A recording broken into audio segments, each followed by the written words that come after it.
Hello, my name is Garrett Fuentes, and today I am going to be talking to you about understanding students with ADHD.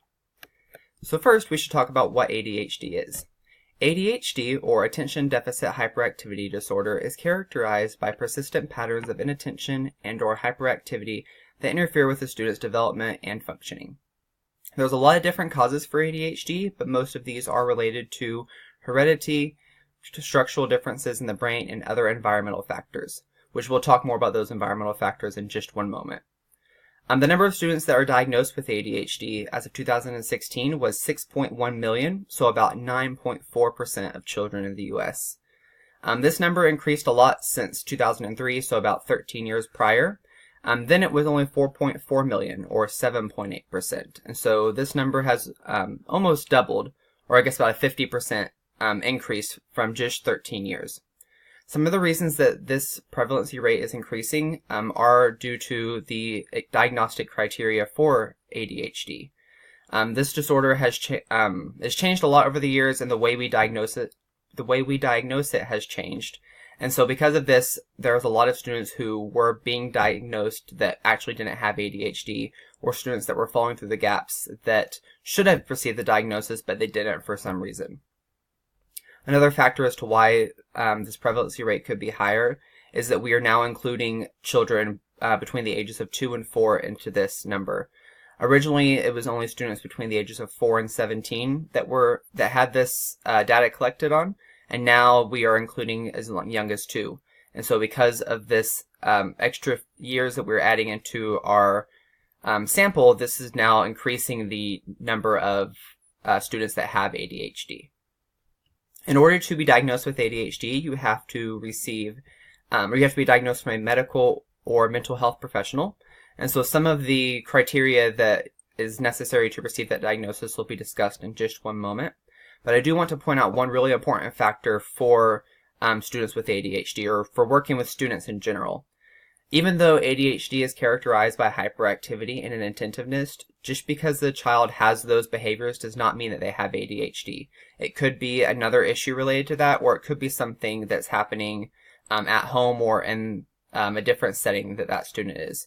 So just keep those things in mind and make sure that you're not diagnosing that student. Like I said, the student has to receive the diagnosis from a mental health professional or a medical provider. So the first type of ADHD that I'm going to talk to you about is inattentive type. So for this, it is characterized by difficulties in at least 6 or more of the following. I'm not going to mention all of these, but I do want to point out some of the ones that are really important. So some of these would be organizing tasks and behaviors, avoiding distractions, keeping track of materials, paying attention to details, and making careless mistakes. A lot of these are things that you'll see a lot with your students, but they're also behaviors that you'll see and with just general education students. So making sure that you are not assuming they have ADHD just because they have this criteria is something that is really important for you to practice as a teacher. The next type of ADHD I want to talk about is hyperactive impulsive type. This one is also characterized by difficulties with 6 or more of the following, and I'm just going to mention a few of these. This is the hyperactive type, so most of these are related to impulse control. So things like keeping your hands and feet still, or staying still on your seat, or just staying seated in general. Resisting the urge to climb in inappropriate situations, or quietly participating in leisurely activities, talking excessively, blurting out answers, waiting for your turn. These are a lot of issues that you will see in students that have the hyperactive impulsive type. There is a third type that I have not included in the presentation, but I do want to talk to you about, and that is the combined type. So for this one, it's the same thing for diagnosing as it was for hyperactive and inattentive. The student has to have 6 or more of the characteristics of the following, but they have to have them in both the hyperactive type and the inattentive type. So if students do have 6 in both of those, then they would receive the combined type diagnosis. This is actually the most common diagnosis for students with ADHD. Okay, so now I want to talk to you guys about what it will look like when you're educating students with ADHD. So according to IDEA in 2004, students with ADHD are included as a subcategory of other health impairments. So what this means is there are a variety of different different categories that students are placed in if they're receiving services under IDEA. And this disorder right here is actually grouped in with other health impairments because it is thought of as a different view in cognition, or a different type of cognition. It's not necessarily thought of as a deficit because it's not a deficit.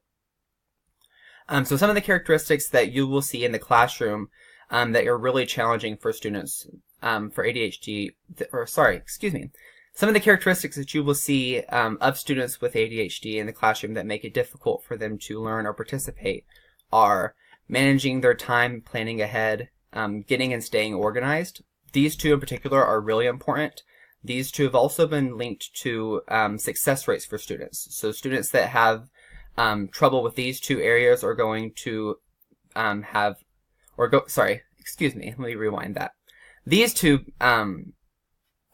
categories or characteristics are the two categories that will predict success most in students. So if students have mastered those two characteristics, they'll be better prepared for success. Continuing with these characteristics would be managing emotions. That's kind of related to the impulse control issue.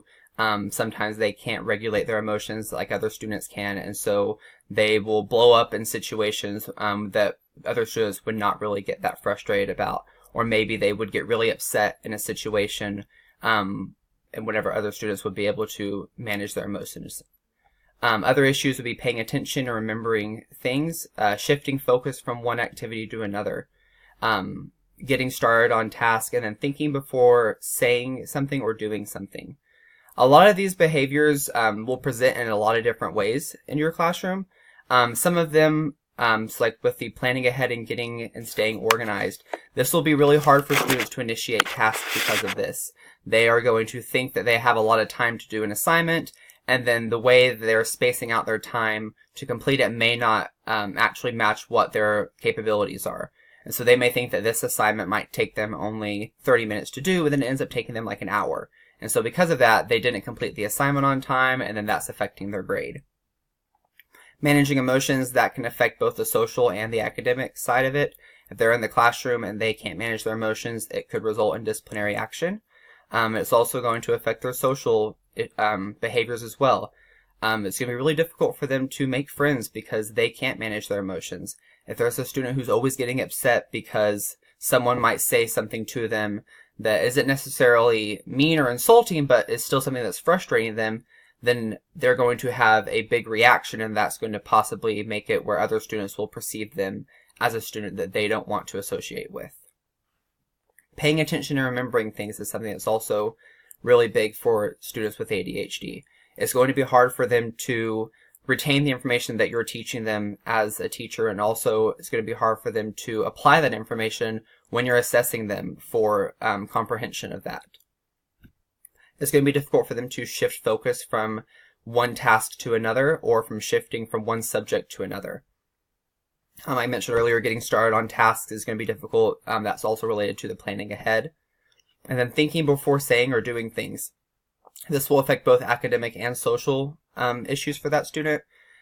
It can be things in the classroom such as blurting out without raising their hand, and that could also result in disciplinary action, but also can affect their social relations too, because they might say something that's kind of rude that they didn't really think through before they said it, and they just don't have as much of a filter as some other students might have.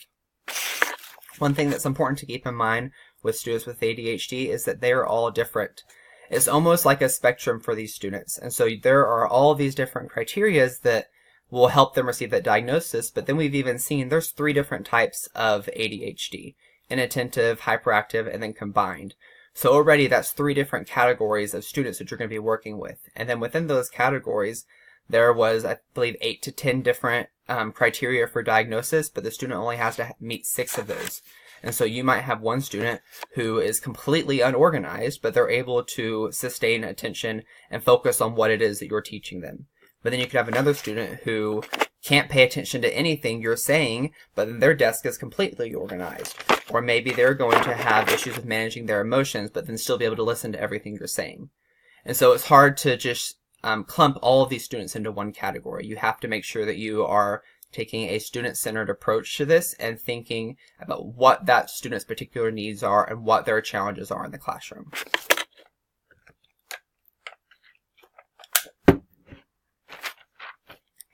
So the next thing I want to talk to you about is classroom interventions that can be done for students with ADHD. So, as I mentioned earlier, students with ADHD, they fall under IDEA, which means that they could potentially qualify for services, but that doesn't mean they're going to qualify for services. Even if they have the diagnosis, if that's not affecting or adversely affecting their performance in the classroom, they won't be receiving any services from any special education teacher or anyone else in the building except for the general education teacher. And so when you have students who maybe are having some struggles in class, but it's not as much of a struggle that would merit them being on an IEP or receiving these services, it's up to the general education teacher to make sure that the student is getting the support that they need. And so this support can come in the form of either accommodations that they provide, and accommodations might be things such as extended time on taking a test, or maybe flexible seating. So if you have a student who has impulse control issues, maybe you would want to put them towards the side of the classroom or towards the back of the classroom, so that way their behaviors aren't a distraction to other students, and that way you're not having to constantly be getting on to them for these behaviors and for distracting their peers. It can also be in the form of a graphic organizer. Maybe you have a student who is unable to remember the process for a particular concept, and so you could have a graphic organizer that's going to help them chart out that process, so that way they can retain that and have that information to pull out whenever they do get stuck on a problem. It can also come in the form of interventions for students as well. So different interventions that can happen for students can be targeted just to the student with ADHD, or it can be targeted towards all of the students and just happen to benefit the student with ADHD.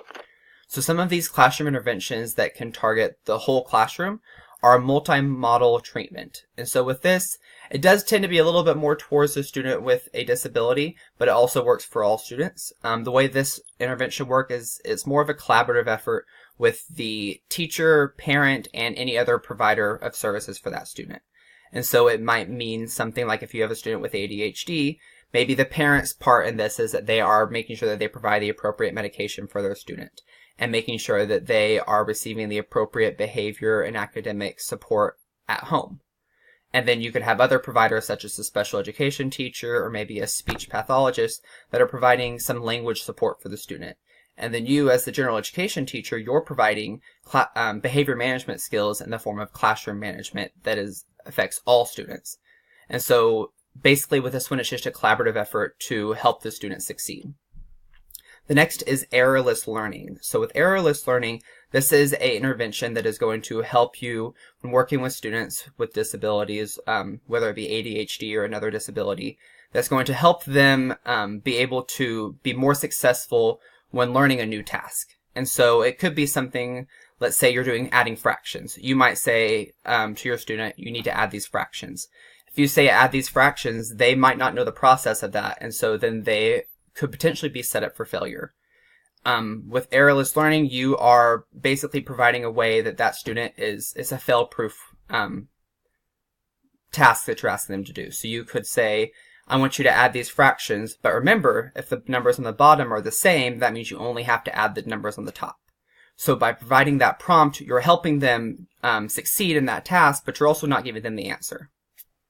The last intervention strategy is video self-modeling. So with video self-modeling, the way this works is that the student is recorded completing a task or performing a targeted behavior, and then they are able to review themselves completing that task and then imitate that while they're reviewing it.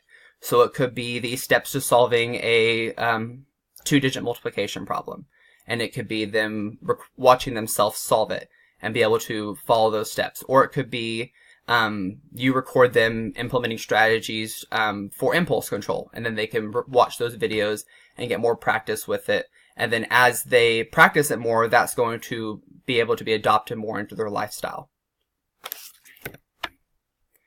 And then the last thing I will show you is the references I've used for this presentation. And once again, my name was Garrett Fuentes, and thank you for watching.